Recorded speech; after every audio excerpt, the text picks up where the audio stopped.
I done told all my friends that I'm starting a movement to get my show back and my old cartooning, taking my family back on tour. Welcome back to my book channel. My name is Lauren of Lady Lauren Explorer, and today I have a reverse harem that is bullying, and it's by J. Bray. This series is called Hannaford Prep, and this is super crazy. So I have the omnibus, which has all 4 books, and it's a lot. It is a lot. So for our plot, we have Lips, or Eclipse. She is from this very bad place, very underground, grunge, full of crime place, and she's going to this very exclusive school because of her scholarship. She is a genius, but also she has some hidden things in her. She is one of the gangster lords of their area called Wolf, and going to this prep school, no one knows her. They just know that she is quote unquote trash, and they make her life a living hell in this place. This place is definitely the rich of rich who don't care about who their feelings, like who they're hurting at all. It's just the creme de la creme of basic bees and cruel people who have money to blow. She's getting bullied left and right, and there is a hit out for her vagina. When I mean hits, I mean by the end of, I think, the 3rd year, it's up to $1 million for someone to claim to actually have sex with her. $1 million in the pot. I'm just saying. Crazy. So this first year, we meet our heavy hitters. We meet our reverse harem members and also who is going to be her future best friend. And it's bad. When I tell you that this bullying was so crazy that I would have gave up, like I was just like, oh my gosh, I don't know how you can get past some of the stuff that they were doing to her. From urine all over her room to having her walk out naked and then sharing her nudes to everyone. Crazy. So there's so many subplots in here, from why she is a gang leader to another gang leader who sponsored her, who wants her for himself.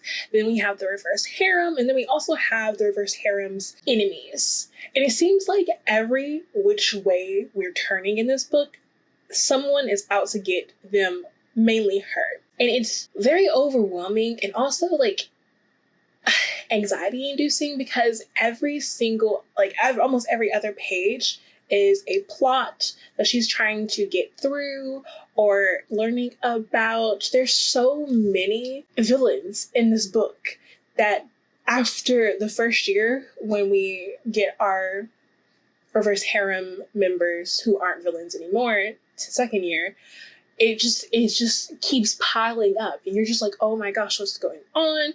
There's so many subplots that I was just wanting a break, just wanting just a break, and I didn't get that. So that's something to be said. But I must say, getting through this book felt so long because of the plot twist and how many subplots and all these little intricacies that have to do with like her enemies, their enemies. It's a lot, and I just felt like I just wanted to get through this book, but like it was just too much plot.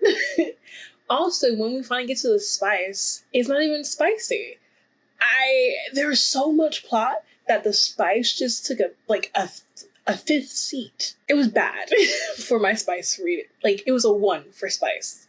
A 1. And look how thick this book is. Over 700 pages.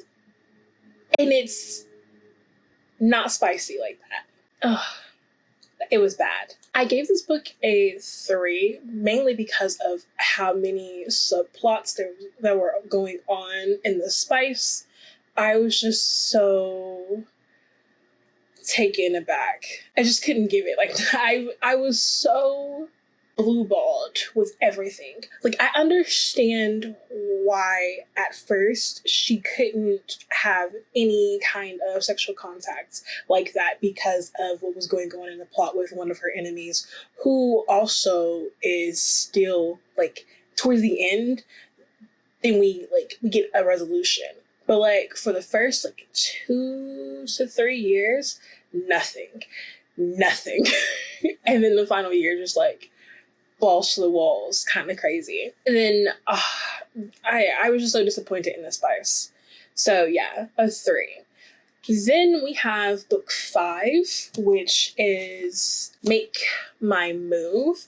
And this is basically from year 2 to year 3 in the boys' point of views. So you finally get to see some of like what was going on behind the scenes in their lives and how they finally got it together to be with her as one group. And you still see some of the antics that a certain Ash is trying to do behind the scenes to get her to leave them alone. But other than that, again, there's no spice in this one either because it's year 2 to 3. I did like seeing the boys' point of view on some things, and I liked seeing how they knew she did not know that they were flirting with her, which is funny because throughout the whole entire book, besides when we finally get this like